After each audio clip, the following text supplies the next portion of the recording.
Assalamualaikum warahmatullahi wabarakatuh. Saudara, kembali lagi dalam Sapa Kalsel, dan di pagi hari ini kita akan membicarakan tentang inflasi selama Ramadan di Kalimantan Selatan. Dan di studio kami sudah hadir dari Badan Pusat Statistik Kalimantan Selatan, Bapak Ahmad Murjani. Assalamualaikum Bapak. Waalaikumsalam. Benar ya namanya ya? Ahmadi, Pak. Ahmadi Murjani. Oke. Dan di samping itu juga ada UMKM, Ibu Ceria Hermina. Iya. Assalamualaikum. Waalaikumsalam. Waalaikumsalam. Ya, UMKM ini atau Ibu Ceria Hermina ini saya sengaja bawa ke studio hanya untuk komparasi, mengcompare bahwa inflasi ini emang berkaitan dengan UMKM seperti itu salah satunya, karena itu menjadi salah satu indikator untuk pengukuran inflasi demikian. Nanti mungkin kita akan membicarakan lagi bagaimana tentang UMKM dan bagaimana juga tentang inflasi yang akan dijelaskan oleh BPS Kalimantan Selatan. Ya, Ibu, kalau misalkan ini berkaitan dengan sekarang itu harga-harga mahal seperti itu. Kalau Ibu tuh produksinya apa sih, Bu? Ya, kalau di kami itu produksinya kalau di bulan Ramadan khususnya ya, 2 bulan sebelum Ramadan hingga nanti menjelang Lebaran itu kami fokus dengan cookies. Tapi kalau di hari biasa kami itu usahanya adalah di bidang puding, dessert dan puding. Oke, itu udah berapa lama menekuni usaha ini? 8 tahun ini. 8 tahun. Udah 8 tahun. Jadi produksinya juga dari tahun ke tahun itu grafiknya juga meningkat. Oke, berapa banyak tuh per toples ya itu? Oh ya, kita ngitungnya per toples ya. Jadi kalau kami menghitung produksi itu untuk melihat itu kami per toples. Jadi di tahun kemarin kami di angka 7.000 toples. Tahun ini sampai hari tadi saya cek sudah di angka 7.800. Hanya di bulan Ramadan saja. Hanya di bulan Ramadan. Jadi kami produksinya mulai hamin 2 bulan sebelum Ramadan sampai nanti menjelang Lebaran 3 hari sebelum Lebaran kami tutup. Oh, oke. Itu udah berapa sampai sekarang? Sekarang tadi saya cek 7.800 toples. 7.800 dan itu disebar kemana itu? Banyak itu, kalau di Kalimantan Selatan jelas ya. Terus tuh kita ke Kalteng juga, kemudian ke beberapa di Kaltim, daerah Pasir kita kirim juga. Kalau untuk keluar Kalimantan itu ada sih, cuman rentan banget ya karena cookies itu mudah rusak dan hancur gitu kan kalau misalkan di pengiriman. Tapi memang karena ada punya loyal customer yang memang sudah cocok dengan kita, ya kita tetap kirim. Tapi biasanya ya packingnya yang harus sangat hati-hati gitu. Oh gitu. Paling jauh kemana dikirimnya? Ke Bandung kita ada, padahal di Bandung banyak cookies ya. Jadi artinya sebenarnya ini karena itu tadi customernya sangat loyal ya, karena sudah terbiasa dengan kita.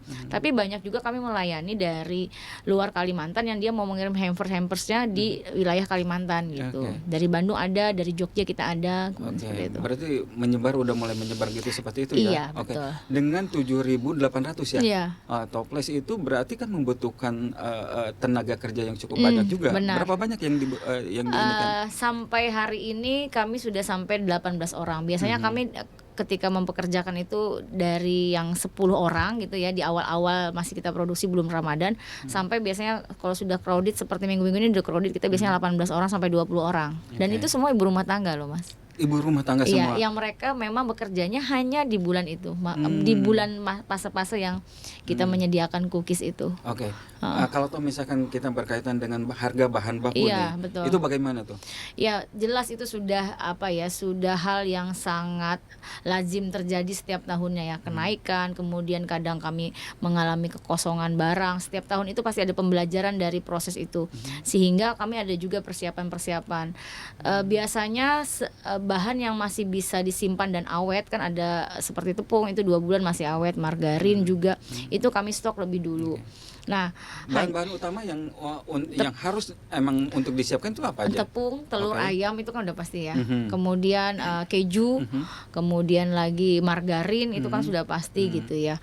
Tiga yang pokok itu yang sangat urgent kalau untuk kami ya, sehingga kami kadang deg-degan kalau ada berita atau informasi kenaikan, atau biasanya ketika di lapangan kami lihat baru 3 hari yang kemarin kami kesulitan sekali mencari tepung salah satu merek ya di daerah Banjarbaru pada waktu itu. Bahkan kalau sudah begitu harga berapapun kita akan beli gitu. Akhirnya seperti itu kan, karena saking nggak adanya lagi gitu, nggak ada pilihan. Iya, dan customer kita juga mereka ya memang sudah karena order itu sudah masuk kan, beberapa minggu sebelum menjelang puasa itu udah masuk, sehingga kita sudah tahu nih kita membutuhkan berapa. Ternyata yang kita siapkan masih belum cukup. Oke. Dengan harga yang sekarang terjadi, ya itu kan tinggi, khususnya telur ya seperti itu kan. Kemudian itu tepung. Oke. Itu ada bagaimana menyiasatinya gitu, seperti itu. Kami strateginya untuk tahun ini kan semua bahan pasti naik ya, nggak mungkin dong harganya juga nggak naik. Tapi kalau kita menaikkan harga pun terlalu tinggi, pasti customer kita komplain. Ya namanya kita juga pasti ketika jadi pembeli kenapa sih naik gitu kan, padahal di depan. Nah, maka kami siasatnya adalah tahun ini kami toplesnya kami ganti, kemasannya kami ganti, lebih menarik banget, tapi gramnya juga lebih tinggi gitu ya, sehingga tidak fokus dengan kenaikan harganya, tapi mereka melihat kemasannya yang berbeda nih di tahun ini gitu. Strateginya itu, jadi setelah selesai Ramadan biasanya saya meeting point dengan teman-teman di dapur Babe nama kami ya, kemudian padahal yang tadi itu volumenya berkurang gitu. Volumenya sama, volumenya sama, tapi kan harganya harus naik ya. Kita harus naik ya.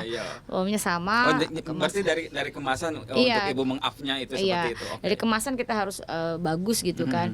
Dan kami tidak mau mengurangi bahan, karena rasa itu kan ada di bahan. Ketika bahan naik kemudian kami mengurangi takarannya itu nggak menurut kami tidak ideal sama sekali kan, karena customer apalagi yang loyal itu tahu banget dengan rasa. Dan ini gitu. kan ibu selama 8 tahun itu kan mengalami istilahnya ya tetap aja kan mengalami pasang surut dengan harga pasti yang seperti itu. Pasti dong.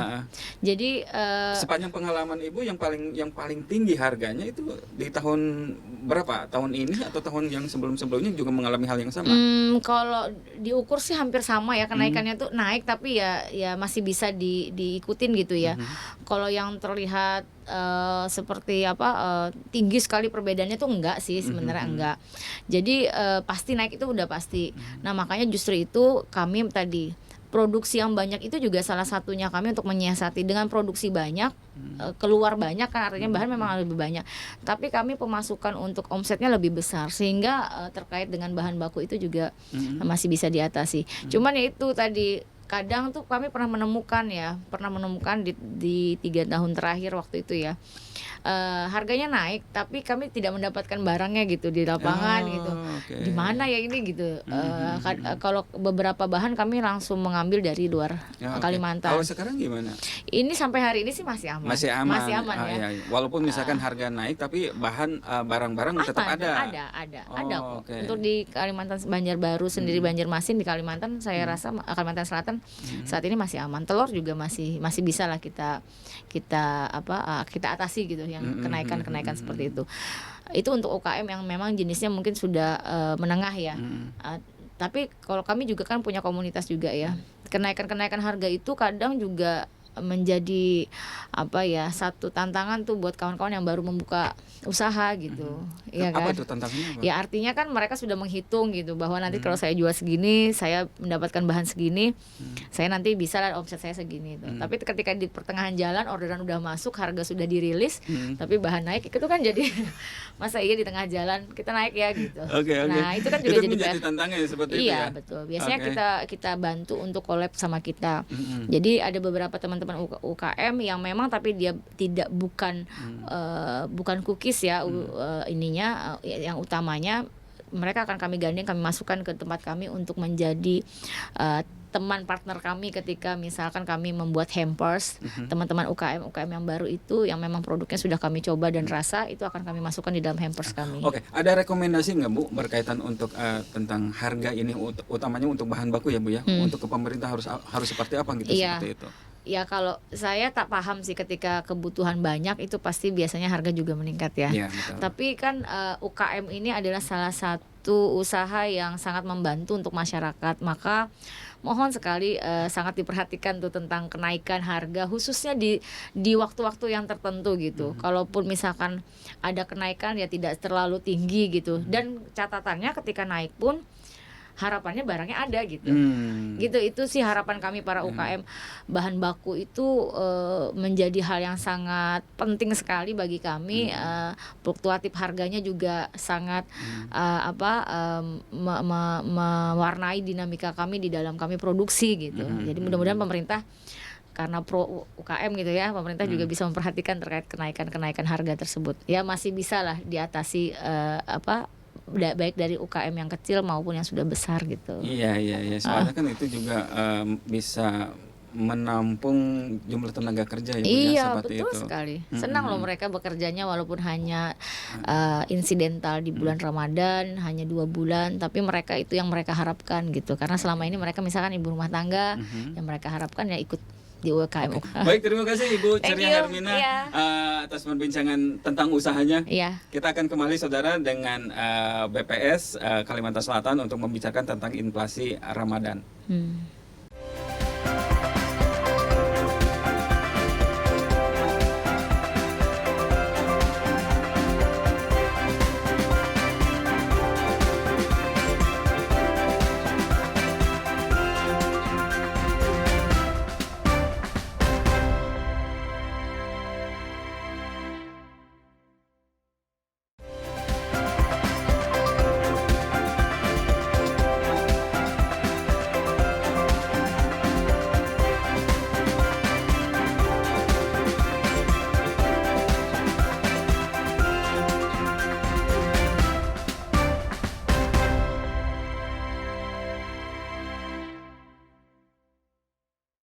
Terima kasih saudara, masih di Sapa Kalsel, dan seperti tadi yang sudah saya katakan sebelumnya bahwa di segmen 2 dan 3 kita akan membicarakan tentang inflasi selama Ramadan di Kalimantan Selatan, dan bersama kami sudah hadir dari Badan Pusat Statistik Provinsi Kalimantan Selatan, Pak Ahmadi Murjani. Pak Ahmadi, kalau misalkan kita membicarakan tentang inflasi yang sekarang ini terjadi gitu selama bulan Ramadan, itu bagaimana di Kalimantan Selatan itu? Baik, saya mungkin sedikit mengulangi lagi ya tentang, karena kita sekarang berada di masa Ramadan ya. Masa Ramadan biasanya kan diidentikan dengan menahan lapar dan dahaga ya. Iya. Akan tetapi di teori ekonomi ini tidak sejalan sebenarnya. Tidak sejalan, kenapa? Karena kalau kita melihat rekaman histori data inflasi ya, di bulan-bulan Ramadan malah meningkat tingkat harga atau terjadi inflasi seperti itu. Nah, dan ini tergambarkan juga di data inflasi yang baru kita rilis pada saat tanggal 1 April 2024 kemarin ya. Itu terjadi pada bulan Maret, itu terjadi inflasi sebesar 0,62% dibandingkan 0,62% dibandingkan dengan bulan Februari. Indeks harga konsumen di bulan Februari. Seperti itu. Di Februari memang sempat terjadi deflasi malahan, minus 0,01%.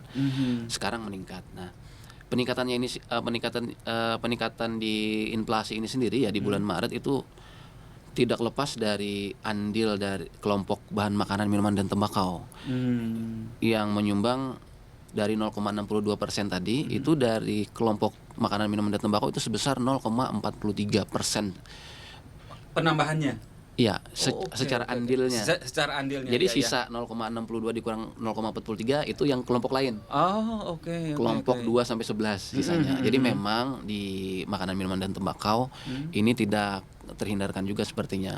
Ini juga kalau kita melihat di data-data sebelumnya, di tahun-tahun sebelumnya. Berarti kalau misalkan dilihat dari data historisnya itu pada saat bulan Ramadan biasanya seperti itu malah justru meningkat ya untuk konsumen. Betul. Konsumsi ya gitu, konsumsi, seperti itu. Betul, konsumsi. Ini biasanya dikarenakan karena kalau sekarang aja kita bicara sekarang ya, ada pembagian THR ya, yang namanya THR.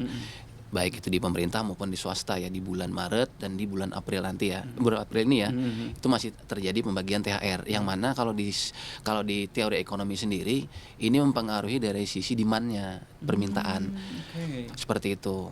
Kalau dari sisi supply-nya masih tergantung dari pasokan. Seperti itu.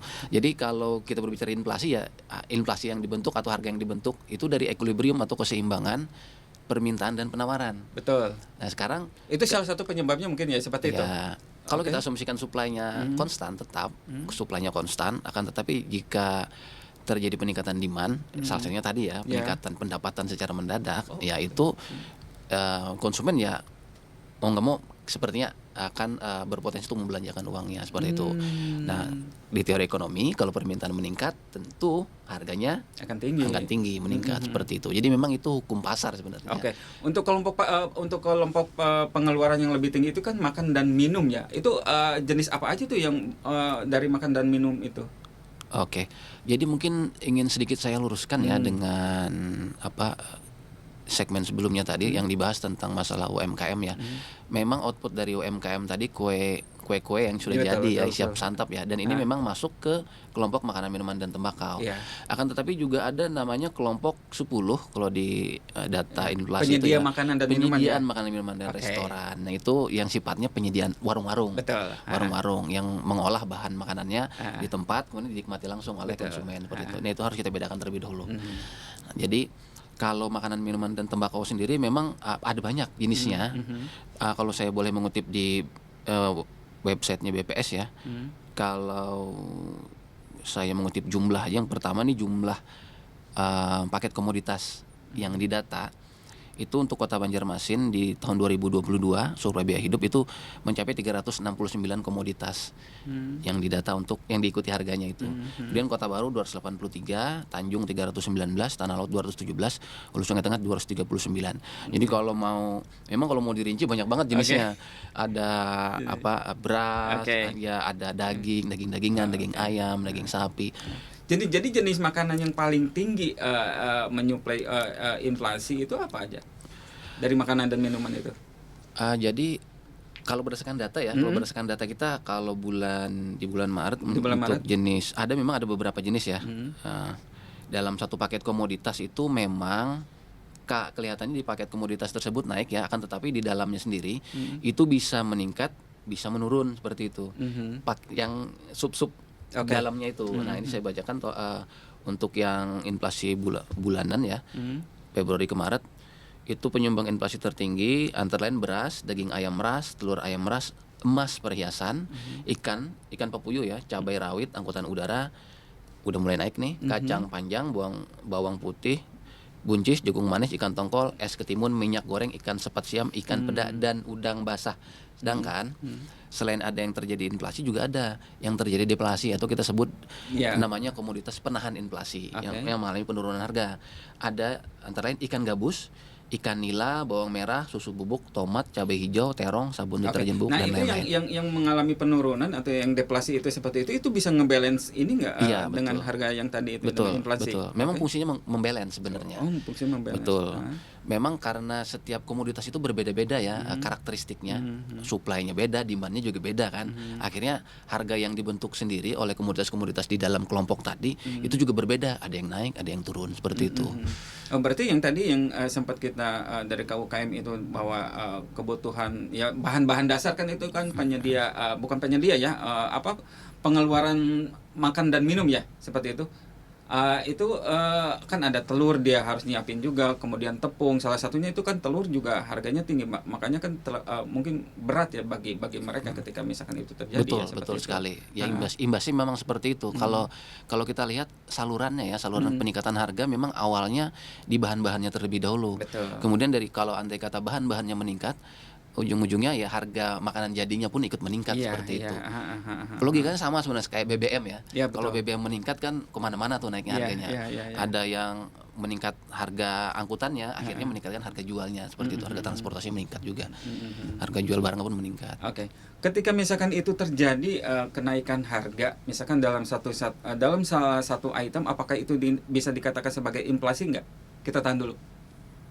Kita akan kembali saudara setelah jeda iklan berikut ini.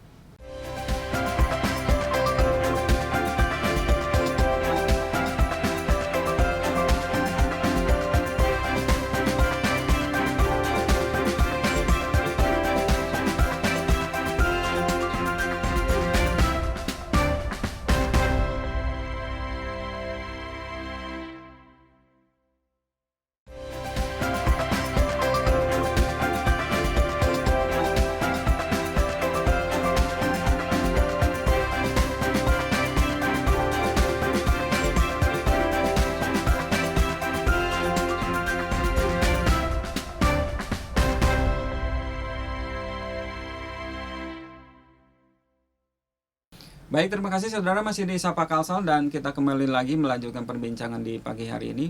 Kalau untuk penyebabnya inflasi di Kalimantan Selatan itu apa itu Pak? Baik, jadi kalau berdasarkan data yang kita himpun ya, fenomena penyebab inflasi di Kalimantan Selatan di bulan Maret itu secara umum tuh ada 3 ya.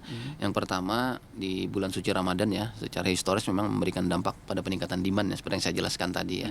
Itu yang pertama, peningkatan permintaan dari masyarakat. Kemudian yang kedua adanya pembayaran THR, THR Idul Fitri bagi ASN ya. Ini kalau kita lihat datanya itu mencapai 13,4 triliun rupiah seperti itu yang digelontorkan pemerintah. Yang mana ya masyarakat tentu yang statusnya ASN ya berbelanja seperti itu. Kemudian yang ketiga ini lebih ke arah permintaan terhadap sarana angkutan ya, mendekati utamanya yang mendekati Lebaran ya. Iya, Betul. oke. Akan tetapi seperti yang kita lihat pemesanan tiket kan sekarang sudah bisa online ya. Jadi dilaksanakan jauh-jauh hari. Jadi walaupun belum mendekati Lebaran harganya itu sudah mulai merangkak naik sebenarnya seperti yang terekam tadi di data seperti itu. Ada 3 macam seperti itu kalau di bulan Ramadan. Nah, kalau tuh untuk di Kalimantan Selatan sendiri untuk inflasi di kabupaten kota yang tertinggi dan terendah itu di mana, Pak? Baik, kalau kita berbicara mengenai inflasi bulanan ya, month to month Februari ke Maret 2024, itu kalau yang terendah masih di Kota Tanjung ya, Ibu Kota Tabalong itu sebesar 0,45%, sedangkan yang tertinggi di Kota Banjarmasin 0,71%. 0,71%. Jadi memang kalau dibandingkan kabupaten kota lain juga seperti di Tanah Laut 0,51%, Kota Baru 0,48%, Hulu Sungai Tengah 0,58%. Jadi masih relatif terkendali sebenarnya. Masih relatif terkendali seperti itu. Artinya apa ketika itu inflasinya tinggi dan itu inflasinya rendah bagi masyarakat? Jadi sebenarnya ini merupakan gambaran juga program-program yang dilaksanakan pemerintah daerah setempat ya, utamanya dengan intervensi dalam hal mengendalikan harga ya, karena kita juga sama-sama tahu tidak mau harganya meningkat terlalu besar atau terlalu tinggi. Makanya kabupaten kota sendiri pemerintahnya berlomba-lomba melaksanakan mungkin inovasi-inovasi pengendalian harga ya. Ada yang mengadakan pasar murah, kemudian ada yang mengadakan juga intervensi semacam subsidi kepada pembeli. Kalau di Kota Tanjung tuh saya pernah baca julak wasi ya namanya ya. Jadi pedagang-pedagang sayur eceran itu sudah diberikan insentif gitu loh supaya harga jualnya tuh murah. Jadi ketika mereka disebar ke wilayah-wilayah, konsumen kita tuh menikmati harga yang relatif murah. Memang tidak bersinggungan langsung dengan indeks harga konsumen, karena di indeks harga konsumen sendiri yang didata oleh BPS itu di penjualnya, di level penjualnya. Akan tetapi yang disasar di sini adalah konsumennya. Akan tetapi ya benang merah yang bisa diambil adalah karena harga itu merupakan keseimbangan antara permintaan dan penawaran. Ini kan kalau konsumen yang diintervensi, artinya di permintaannya yang kita intervensi permintaannya. Jadi karena udah masyarakat luas sudah merasakan harga yang relatif murah, permintaan mereka untuk barang-barang di pasaran secara umum itu ya normal-normal aja, nggak ada peningkatan mendadak seperti itu. Akhirnya harga relatif terkendali seperti mungkin. Oke, ada batas standar nggak untuk inflasi itu? Batas standar yang ditetapkan oleh negara misalnya seperti itu? Kalau negara untuk sampai saat sekarang ya, yang kita namakan dengan targeting inflation frame ya, target inflasi pemerintah, itu kalau di tahun 2024 kalau tidak salah kutip itu 2,5 plus minus 1%.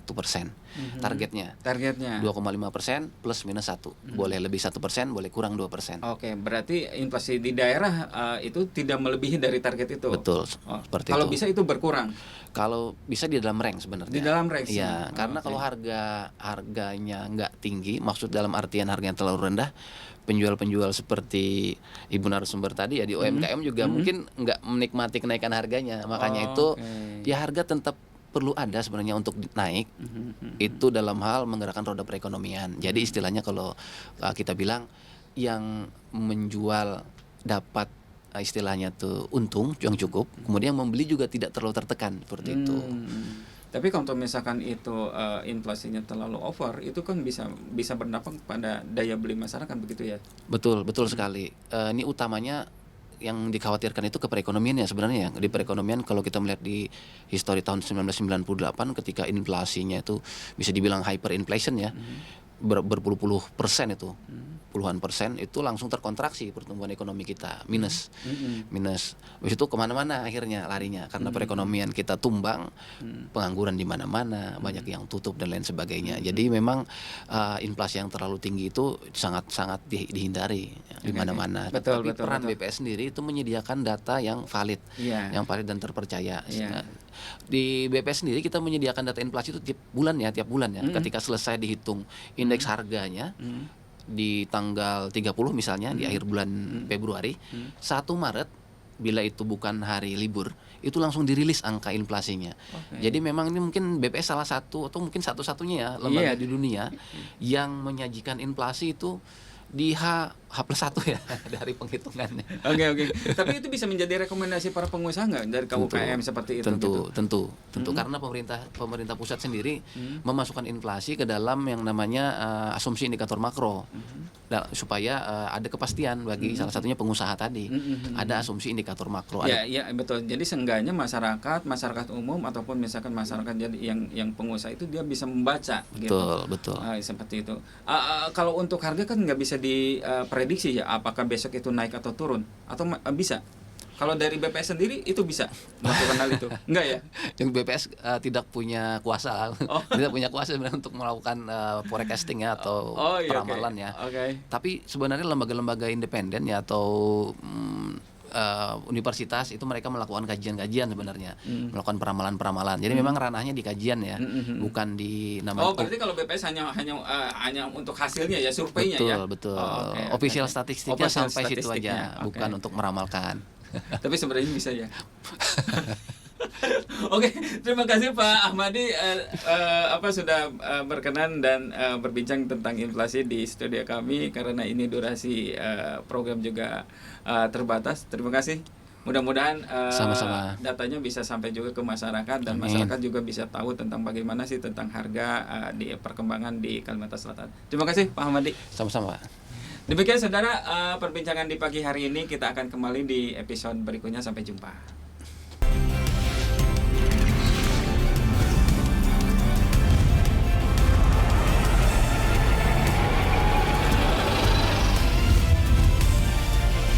Kompas TV, independen, terpercaya.